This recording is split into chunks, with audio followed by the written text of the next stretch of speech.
Em algum momento da sua vida você pode ter pensado: aonde está o meu Deus? Ou alguém pode ter chego a você e dito: aonde está o seu Deus em tal situação? Por que você precisa passar por tudo isso na sua vida? Qual é a razão disso tudo? Aonde está o seu Deus? Olá! Eu espero que esteja tudo bem com você e eu desejo que essa mensagem ela seja um canal de bênção na tua vida e na vida da tua família. Eu me chamo Liz Bueno e no estudo de hoje nós estaremos abordando sobre o que move o coração de Deus para destruir ou para abençoar o seu povo.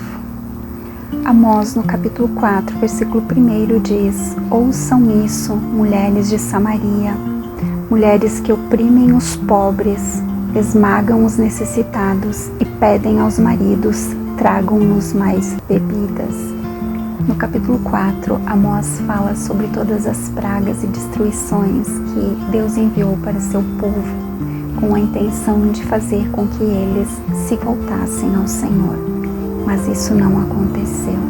Deus pergunta ao povo de Israel: vocês querem desobedecer? Querem pecar?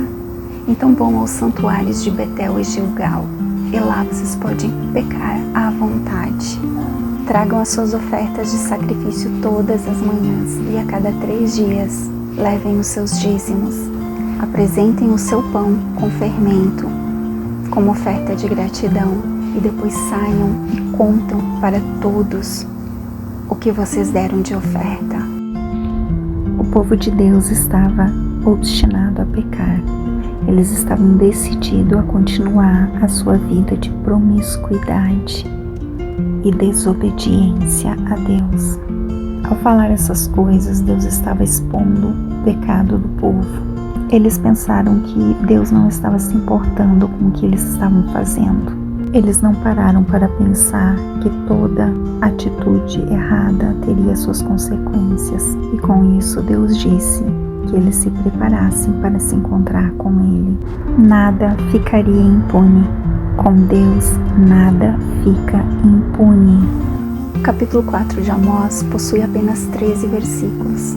E dentre eles, Deus repete por 5 vezes a frase: nem mesmo assim vocês voltaram para mim.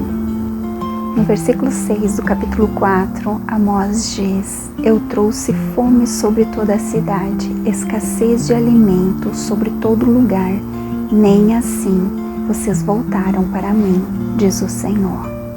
Deus trouxe fome, enviou muitas chuvas em algumas cidades, e em outras cidades ele cessou a chuva 3 meses antes da colheita, no momento em que as plantações mais necessitavam delas. O Senhor castigou as plantações e as videiras, enviando ventos muito quentes. As pragas e os gafanhotos acabaram com as suas hortas, com as suas parreiras, figueiras e oliveiras. O Senhor enviou também pragas sobre o povo, assim como Ele enviou sobre o Egito. O Senhor enviou todas essas coisas com a intenção de que o povo voltasse o seu coração a Deus, mas não foi o que aconteceu. Mesmo assim, eles não se voltaram para o Senhor. Por inúmeras vezes nos encontramos em situações difíceis, onde perdemos todo o controle. Esquecemos de olharmos para o reflexo no espelho. Esquecemos de olharmos para dentro de nós mesmos e admitirmos que somos falhos, pecadores, somos culpados por nossos erros. Agora veremos que o mesmo Deus que envia pragas e destruição para um povo rebelde, ingrato e desobediente, um Deus que abate, um Deus que castiga, um Deus que confronta e que usa de todas as estratégias possíveis para chamar a nossa atenção quando nos afastamos dele. É o mesmo Deus que, quando nos aproximamos dele humildemente e com o coração contrito, o buscamos, o honramos, o adoramos, o colocamos em primeiro lugar, ele luta as nossas guerras, ele nos conforta em meio a nossas aflições, nos fortalece para permanecermos firmes e fortes, nos guarda e nos protege para resistirmos aos dias maus. Deus faz uma promessa a Zorobabel, que daquele dia em diante ele destruiria os seus inimigos e derrubaria os governos e o colocaria como um anel de selar em seu dedo, porque o havia escolhido. O livro de Ageu, capítulo 2, versículo 23 diz: Naquele dia, diz o Senhor dos Exércitos, honrarei você, meu servo Zorobabel, filho de Sealtiel. Farei que você seja como um anel de selar em meu dedo, diz o Senhor, pois eu o escolhi. Eu, o Senhor dos Exércitos, falei. O anel de selar é um símbolo de autoridade e de autenticidade, usado para selar cartas, pergaminhos e decretos. Assim como Zorobabel foi escolhido e lhe foi dada autoridade, assim também Deus nos escolheu e nos deu autoridade para cumprirmos com um propósito.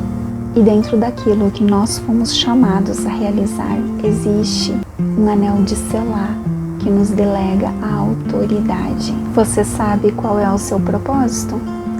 Qual é a área de sua vida que você é mais bombardeado? Quais são as áreas de sua vida que você tem mais batalhas e que você sente que está sendo forjado na fornalha? Essa é a área em que Deus está lhe dando autoridade.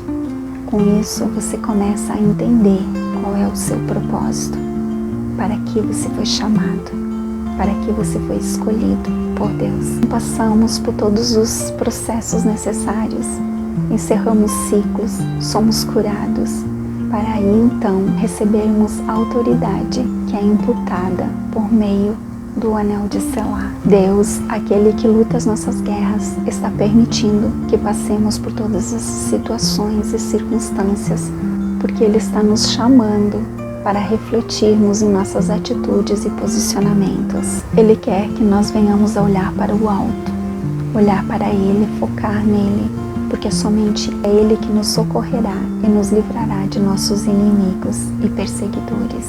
A desobediência, a rebeldia e a murmuração fazem com que o coração de Deus se afaste de nós, se tornando cada vez mais irado conosco, atraindo para nós as consequências de nossos pecados. A obediência, a submissão e a fé agradam e alegram o coração de Deus, atraindo as bênçãos do Senhor, pois a sua palavra diz que as bênçãos nos seguiriam onde quer que iremos. Que nós venhamos a ter ouvidos sensíveis à voz de Deus e um coração disposto a obedecer, sem questionarmos. Se você foi abençoado por esse vídeo, deixe um comentário dizendo no que você foi edificado. Inscreva-se no canal, curta, compartilhe, para que outras pessoas também sejam abençoadas e fortalecidos, assim como você foi, pela palavra de Deus. Que Deus abençoe a sua vida, abençoe a sua casa e todos os seus passos. Shalom, shalom.